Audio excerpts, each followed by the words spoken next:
یوه ورځ پاچا د خپل وزیر سره د ښکار دپاره ځنګله ته ولاړی.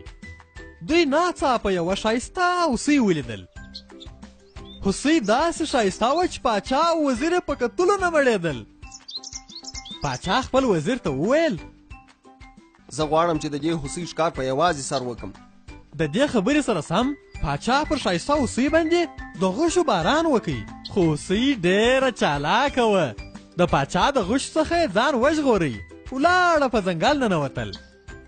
پاچا وزیر ته وویل تر څو چې په یوازې سر ما د دې هوسۍ ښکار نه یې کړی ته د هلته منتظر اوسه. پاچا د هغه ځای څخه په ځغاسته ولاړی. په هوسۍ پسې سو. ځنګله ته دننه ورغلی. په ځنګله کې د هوسۍ پیدا کولو څخه مخکې پاچا د اوبو یو غټ ډم ته ولوېدی. پاچا د ځان د مرستې دپاره لوی لوی نارې والې.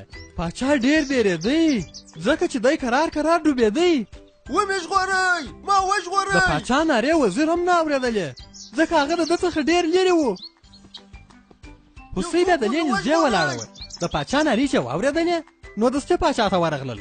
کرار یې خپل ښکرونه ورکښته کړل او پاچا ته یې وویل پاچا سلامت، زما په ښکرو پرې لاسونه ونیسه، زه به دې راپورته کړم.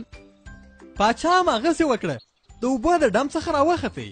تر دې وروسته هوسۍ پاچا د پاکو اوبو یو حوض ته بوتلی چې ولمبېږي او پاچا یې صحیح سلامت تر وزیر هم ورسوی.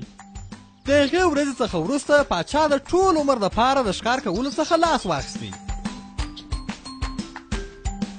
په تاسو کې به ښه هغه څوک وي چې د بدو په بدل کې ښه وکړي.